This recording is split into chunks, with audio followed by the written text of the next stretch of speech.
Yeah, Meathead. Yeah. Rob Reiner. Rob That's Reiner. his name. Right. Great director now. Yeah. He stood in front of the camera and said, our struggle is just like the African Americans. He said that verbatim. Yeah. Damn, that's when it gets really crooked for me. Because it makes me so mad. That's a whole other get down. And I've talked about this before. Bobby, me and you've had this conversation. Passionate conversation. When gay people try and compare what they are doing to what has happened for 500 years to black people.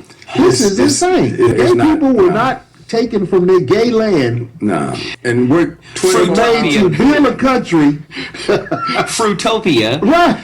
What the fuck are you talking about? It's the same struggle. I've seen Ellen DeGeneres say this. No. I've seen big time stars say this. It is so frustrating. This disrespectful, man, to the truth. To the absolute truth.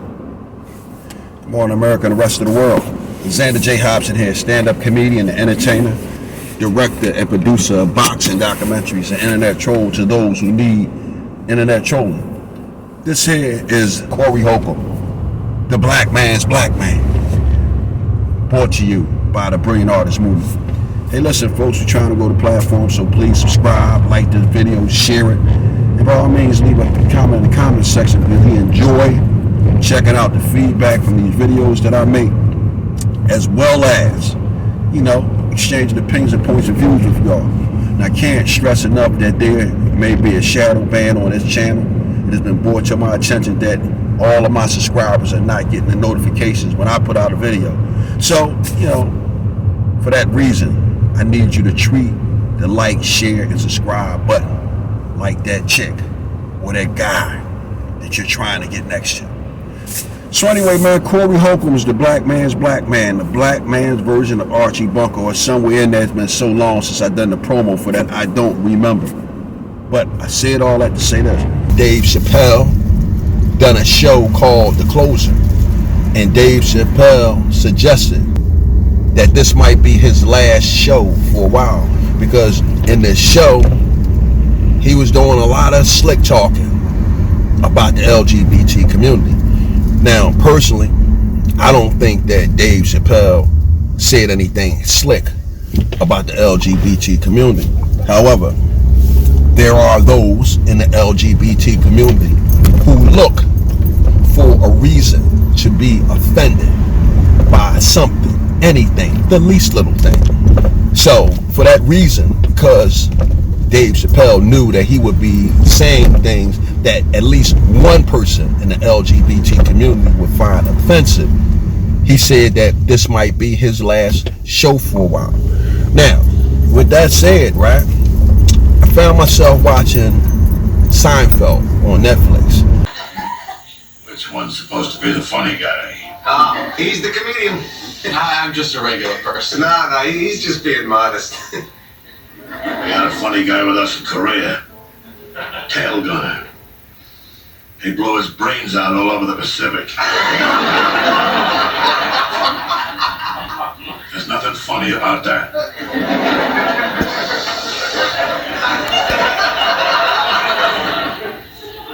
Listen, thanks again for coming last night. Dad said he had a great time. Is he still in town? No, he's driving back to Maryland tonight. I didn't want to tell you this, but usually he hates everyone. Really? Yeah, he liked you, though. Said you reminded him of somebody he knew in Korea. Dad thinks George is gay. Oh, because of all the singing? No, he pretty much thinks everyone is gay. And Seinfeld is one of my favorite TV shows, and Jerry Seinfeld is one of my favorite comedians. If you were to go into my office right this second, you would see Jerry Seinfeld's picture prominently displayed on my wall of fame. So while I was watching Seinfeld, I found myself watching the episode 3, season 2, 1997. Now this scene involves a part where the actor Lawrence Tinery, I believe that's how it's pronounced, who played the character Alton Bennis, made some comments that I guess someone from the LGBT community would find offensive.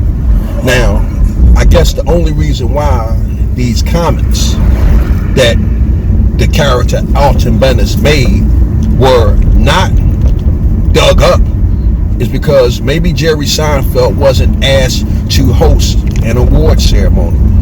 Maybe no one done a thorough check into the background of Jerry Seinfeld to see if he said anything or if he created any bodies of work that may be deemed offensive by the LGBT community.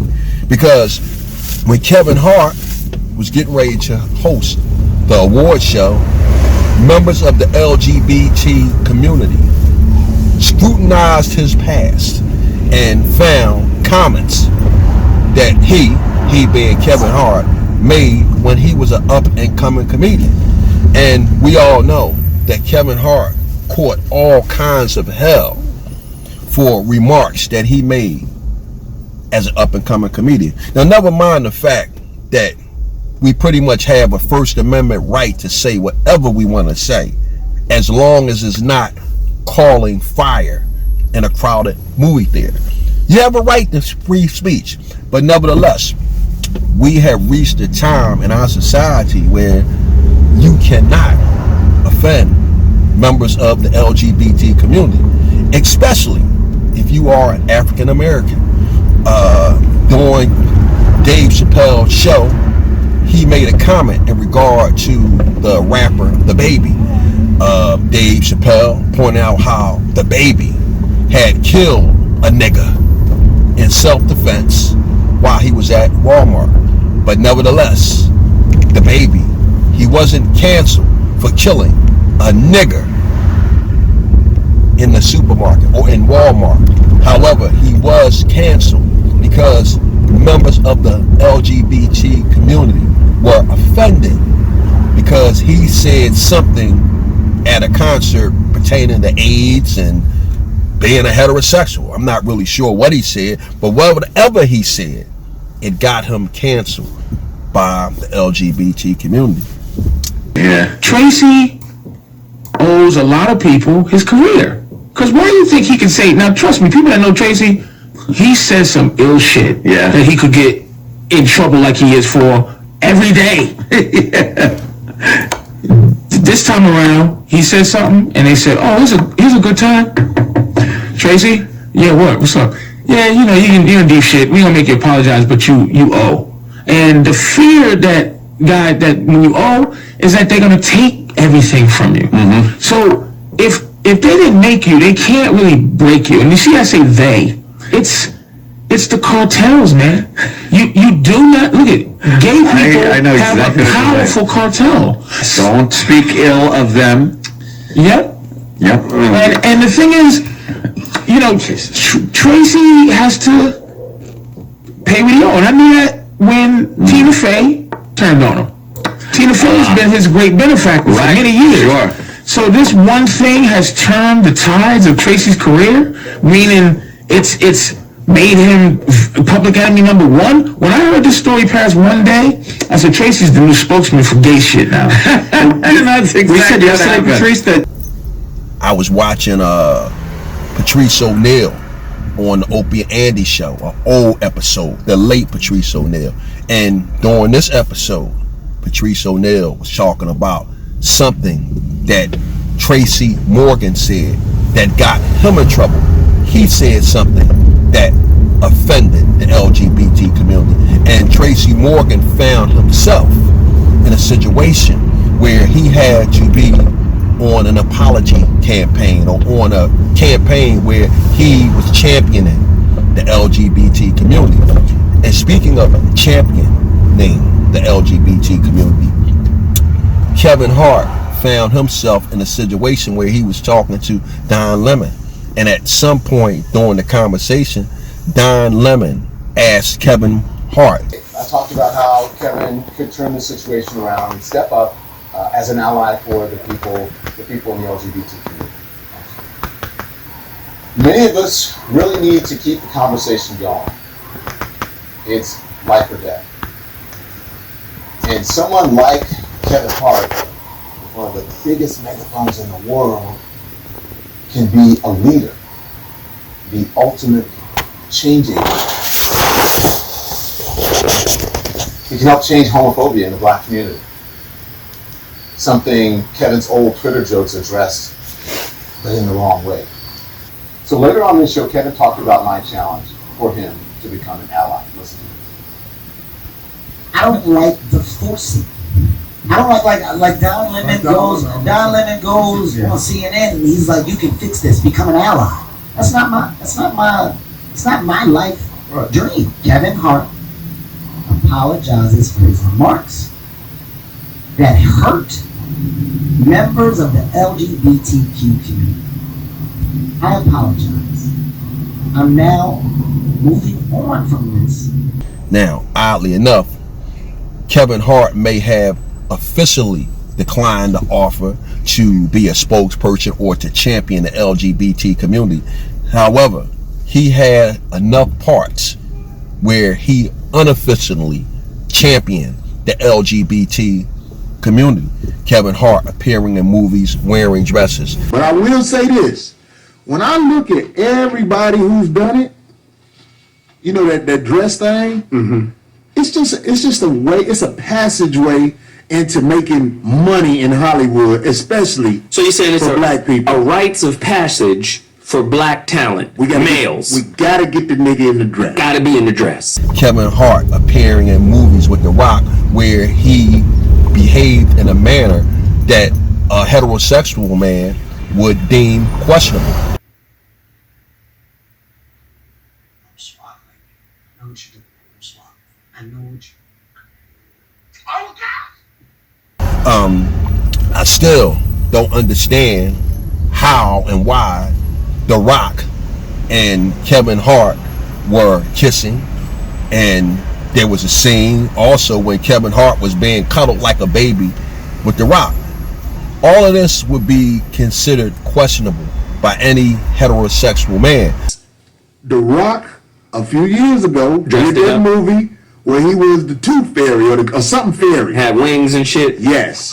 It was his way of putting in work because he knew, look at him now. Now he G.I. Joe. Yeah. Now he that other movie where he flexing his muscles. This is what they do to people. It's almost like, motherfucker, look, here go the plate. You need the Spanx Right, in order to you get got the banks. to taste this shit Got it. before we bless you. Oh God. So I say it all to say this.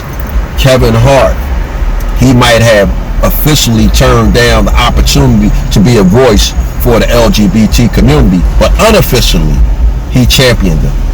But I say it all to say this, right? I just think it's sad that we live in a time where we have people that look for a reason to be offended by every and anything, especially if it's something that one would be considered homophobic. No, and I just look at it like, guys, and you sometimes They're in our family. I look at it more like brother. uncomfortable. Like, how come how come this real strong straight man can't express his uncomfortableness around that? It's almost like it's taboo. No, but when they do, they get ostracized. They get shot down for that, like expressing like, I'm not comfortable with it. People want people to be, those kind of guys to be comfortable with it. That's not right. Just say, okay, I get it. It's normal. Yeah. No, it's not normal. But oddly, they didn't take this same vigor to Jerry Seinfeld. Which one's supposed to be the funny guy? He's the comedian. I'm just a regular person. No, he's just being modest. We had a funny guy with us in Korea. Tail gunner. He blew his brains out all over the Pacific. There's nothing funny about that. Again, I'm not the one to say who should be offended by what and what's offensive to this one and what's offensive to that one, but I would assume a gay man getting his brains blown out over the Pacific, I'm sure that would be hurtful to someone in the LGBT community. Now, shameless plug, I am a retired Air Force aviator as well as a Marine vet, and as a member of the United States Armed Forces, we referred to gays back in the 80s and the 90s. We referred to them as tail gunners. We refer to them as funny guys. We refer to them as pufters, as well as a bunch of other things that one would deem offensive. Now, I said all that to say this. When I saw that scene in Seinfeld over the weekend, where the character referred to the gay guy as a funny guy, and he mentioned being a tail gunner, I immediately knew what it was. And I knew what it was when I heard it years ago. However, this time I zoned in on it real quick, because I'm saying to myself, where is the outrage toward Jerry Seinfeld that the LGBT community had towards Dave Chappelle, the Baby, Kevin Hart, Tracy Morgan, or all the other African Americans that you were so offended by when they said something that one from the LGBT community would consider homophobic? Why wasn't Jerry Seinfeld given that same vigor? Why wasn't Jerry Seinfeld asked to apologize? Why wasn't we trying to cancel Jerry Seinfeld? Well, I know the answer to that. The answer is the LGBT community is not going to take that same vigor to a member of the Jewish community. However, they got a lot of vigor for the African American community. Now, one of the things I would like to point out about Jerry Seinfeld has a witty form of humor. And if you're not sharp, you won't get it. And I said that to say this. There's a strong possibility that Jerry Seinfeld wasn't talking about the guy's brains being literally blown out. He could have been talking about the brains being figuratively blown out, in the sense that instead of the guy getting his brains blown out over the Pacific, the guy was sucking dicks all over the Pacific. So again, this is just something I want to point out. But nevertheless, whether we talking about the guy's brains literally being blown out, or if the guy was sucking dicks all over the Pacific, I'm certain if that would have been an African American show and African American writers that would have made that same comment, at least one person from the LGBT community would have been outraged and would have caused a stir. During Dave Chappelle's show, he said that someone from the LGBT community said to him, "Stop punching down on us." Well, no one is punching down on the LGBT community. However, the LGBT community does a hell of a job punching down on African American entertainers. The LGBT community does a hell of a job looking for a reason to cancel African American entertainers. So as I draw to a conclusion, I want to say to the LGBT community, I don't have a right to tell you what you should or what you shouldn't be outraged about. But I will say this, just be fair when you are outraged. If you're going to be outraged at the black guy when he says something that you find offensive, be equally outraged at the Jewish guy when he says something offensive. Be equally outraged at the Spanish guy when he says something offensive. Don't just save up all that vigor and animosity for the African Americans. As an African American man, one of the things that I know from being African American, whenever any other group came into this country, they always took some kind of special pride at being able to shit on African Americans. And this, what I see transpiring with how you guys attack the African American entertainers, is no different than the kind of animosity that other groups have showed African Americans when they came over here to this country and called themselves social climbing. Part of the social climate in America is shitting on the next group that you're trying to climb over top of while you're surpassing them or trying to catch up with the white people. And for my African American brothers and sisters out there, the only thing that I can say is let this here be another lesson to you. These people over here, they don't give a damn about us. And for that reason, we have to stick together. We have to be mindful who we give our vote to. We have to be mindful of who we spend our money with. We have to be mindful who we support. All right, now you sons of bitches, you know how I feel. I'm done with it. BAM.